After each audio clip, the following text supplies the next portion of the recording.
radyo, tubig, kapolos, ilot, just to name a few. Naku, Susan, baka magkaroon tayo sumikat ito, ha? Your path to wellness begins now. Welcome to Be Alive. This show is not about hype or drama. Our show is about real lives, lives that have been touched by God's healing gift. And our show is about courage, strength, and perseverance, about health, hope, and recovery. Join us as we view the touching story of 2-year-old baby boy Gerald and his mother Glenn.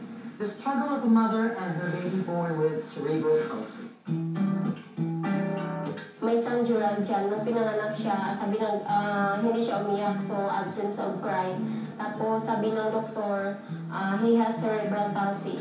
Sobra po akong nalungkot nung time na yun, nung pinanganak siya. Halos hindi ko matanggap na ganito ang naging kalagayan ni Gerald. Sabi ng mga doktor, rare daw po yung case ni Gerald. Kaya ang advice nila is regular check-up lang po para malaman namin kung anong dapat gawin, kung anong mga medication ang dapat ibigay sa kanya.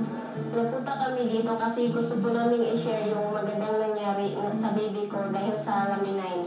Yung naglaminine na po si Gerald, marami na po mga development. So yung kamay niya na palaging naka-close, so okay na po siya ngayon. Tapos unti-unti na po bumabalik yung mga reflexes niya. Tapos na-notice ko po na palagi na siyang nakasmile. Tapos pag i-kiss mo siya, mag-smile siya palagi. Wish ko po na matuloy-tuloy yung pag-inom niya ng laminine. Bilang isang ina, tuwang-tuwa po ako dahil na-discover ko po yung laminine na may pag-asa pa pala si Gerald na gumaling. Kasi nakikita ko naman yung mga developments niya. Gusto ko pong iparating sa lahat na kung meron din kayong mga karamdaman na katulad ng baby ko, try nyo lang po yung laminine kasi napipil po namin yung magandang result. Tapos nakikita po namin. Sa sobrang pagmamahal ko po sa mga anak ko, lahat gagawin ko po para sa kanila. Bilang isang ina na nagkaroon ng anak na tulad ni Gerald na may bihirang karamdaman, syempre mahirap po para sa akin na nahirapan po akong tanggapin yung una. Minsan po, tinatanong ko po ang Diyos ko, bakit binigyan niya ako ng ganitong pagsubok. Sabi nila, binigyan daw ako ng Diyos na ganitong pagsubok kasi daw mahal niya ako. Angel po si Gerald sa buhay namin. Bilang isang ina na nagkaroon ng anak na tulad ni Gerald, siyempre mahirap po, naapektuhan din po yung health ko.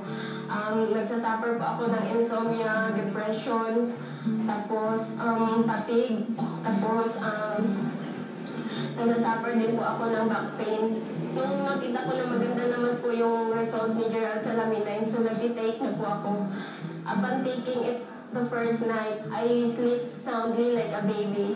Nawala po yung insomnia, fatigue, at saka back pain ko po. Hindi ko na po nararamdaman. Yung back pains ko po, galing po yun sa pagbubuhat ng baby ko. Kasi syempre mabigat.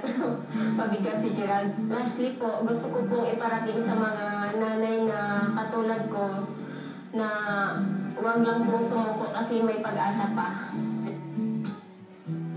Wow, Ana, masarap maging ina. Pero kasama dyan yung hirap. Can you imagine how it is to raise a child na mayroong isang kapasanan na hindi mahirap dahil mag-aalaga ka eh. Mahirap because parang sakit sa dibdib. Oo, masakit, di ba? No, di ba? Parang napansin nyo yung si Glenn, talagang umiiyak siya, no? Pero at the same time, habang umiiyak siya, sinasabi naman na yung anak niya ay isang anghel. At para bang gusto mo na ikaw yung may sakit noon eh. Ako na, Panginoon ko, ang nandun sa kanyang place. No? Yes. Pero may maganda naman tayong balita. I received an email from Glenn, the mother, na sinasabi niya na yung anak daw niya gumagaling na rin. Kumbaga nagkakaroon ng signs of improvement. No? At pag-uusapan natin yan mamaya sa ating doctor's panel. Sa ating mga televiewers po, ito po lahat po ng pinapakita namin sa inyo ay sana maging isang inspirasyon na kahit ano po ang problema natin sa buhay, maaring sa kalusugan o kaya sa ating kabuhayan, huwag po kayong mawawala ng pag-asa. Lagi niyo pong buksan ang inyong paningin, ang inyong pintuan, ang inyong puso. Please, keep your doors open dahil God will send you the answer. So sa lahat po na nanonood sa atin po, sana po magustuhan niyo po yung aming palabas. We will be right back with our panel of doctors to explain what cerebral palsy is all about.